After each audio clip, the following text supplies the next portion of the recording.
You know, in life, you drive by these places all the time and you see the signs, but you never pull over, right? And this time, you know what? I was gonna take it, find out what's over there. Very cool place. You talk about filling up your cup. I mean, we go on vacations, we do things, you know, we probably don't do this kind of thing often enough, right? Where we come out here and just soak it in a little bit. And coming up on the anniversary of my father's birthday and shortly thereafter his passing, and I'm sitting here just contemplating how great this place is, how wonderful nature is, and how I use it so much to, you know, fill my cup. I really need it, and I get caught up in the world a little bit too much a lot of times. And so I got to thinking today about, you know, my father and my upbringing and how much time he spent training me, you know, teaching me how to work, teaching me the right things in life. And as many of you know, I was raised on a farm, you know, and we'd cut and raked, bale hay. We had animals. We had a lot of things going on. And if something needed doing, it didn't wait for your level of motivation to get ready, right? The weather didn't care how you were feeling. And the animals didn't really care about what your opinion was. They didn't care that you'd rather be playing games or hanging out with your friends or something like that, you know. And so at 8, 9, 10 years old, I was learning some very valuable lessons. And I learned that competence mattered. And the reason it mattered was because consequences were real. So there were consequences, and that kind of upbringing doesn't just make you confident in the world. It makes you useful, sometimes a little too useful. I got farmed out a lot, you know, for church folks who were having trouble. You know, it was, hey, we're working 6 days a week all the time. We're here to help our people that are in our community. And if that means, you know, we got to work the extra hours, we'll do it. Now, farm work didn't come before a job. It came after the job. So I still had a job full time and worked, you know, hod carrying or learned how to lay brick, a lot of different things actually. But, you know, as a teenager, I gravitated towards environments that reinforced that same sort of work structure and learning from men. You know, I got into martial arts and I loved to hunt and fish. And so I felt like, you know, these were things that just I felt inside ultimately. And I also joined the Boy Scouts. So I guess our church started a little troop, and so I kind of felt like, yeah, I should do that. You know, I knew some of the boys that were going to be there. I didn't earn the Eagle Scout, you know, because I joined in my teens, so I kind of ran out of time. But I stayed to support my church, right, and the boys that were in the troop, not casually and not briefly.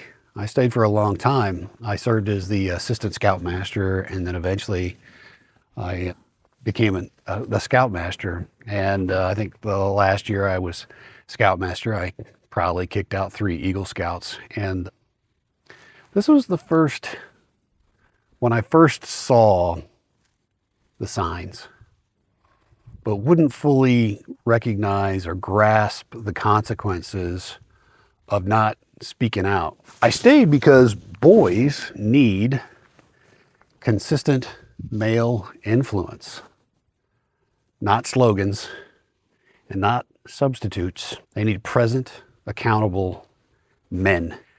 I eventually left.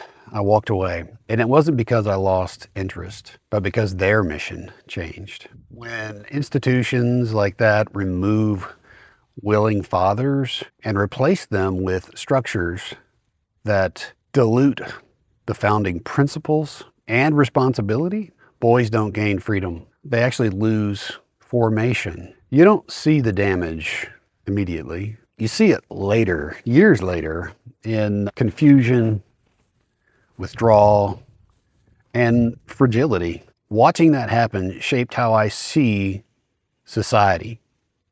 I didn't fully grasp it then, but I fully grasp it today because I see it everywhere and I see it all the time. I learned that you don't raise one group up by hollowing out another. I also learned that when men and boys lose purpose, they don't revolt, they disengage and they withdraw. That raised in me a turning point and a decision in my life that I wasn't fully aware of what I was really going to be doing to myself.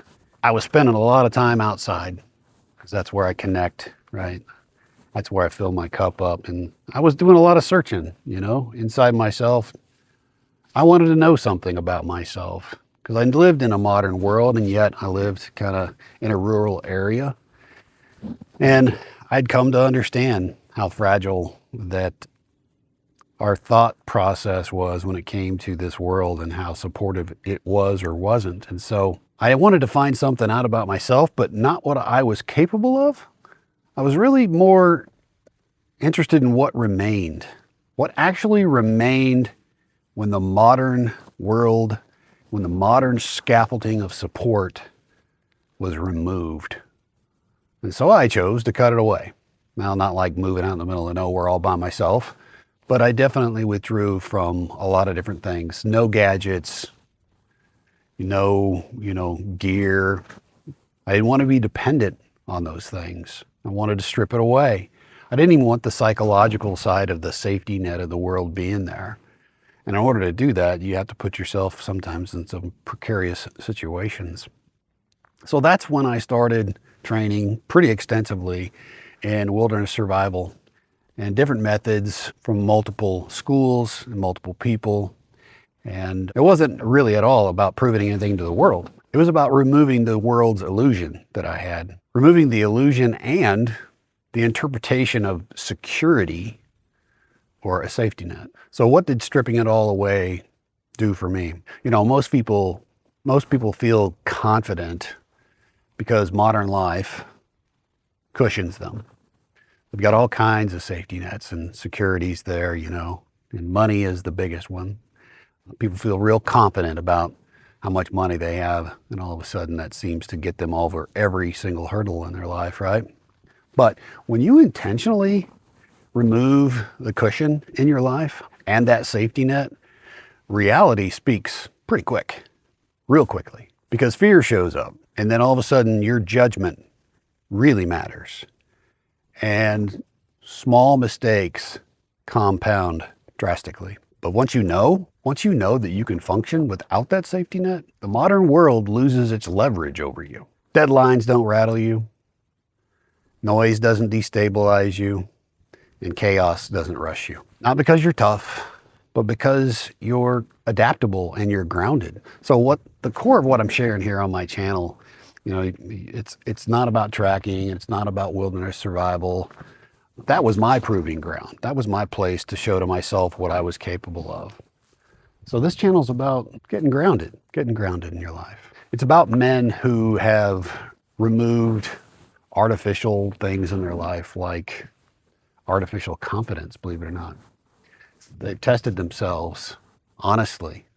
It's about men who have learned to operate without some constant form of reassurance or codependency. Because when you do that, very little in the world can actually shake you. You're not afraid of much at all. You take time to do things like this right here, and you fill your cup up, get out in the middle of nowhere. Because nothing out here scares you at all, especially being by yourself. So, why I'm saying this, men need to get oriented because being oriented matters. And too many men are disoriented right now, big time. So everything I talk about here on my channel, responsibility, awareness, order, pressure, it all comes from that place and that time in my life. It's not theory. It's not a trend. It's formation of purpose and it's order. We need that now, probably more than ever. So if you like this video, like and subscribe. I appreciate it. It helps my channel. If you're ready to strip away the safety net in your life, get grounded, build yourself step by step and stone by stone.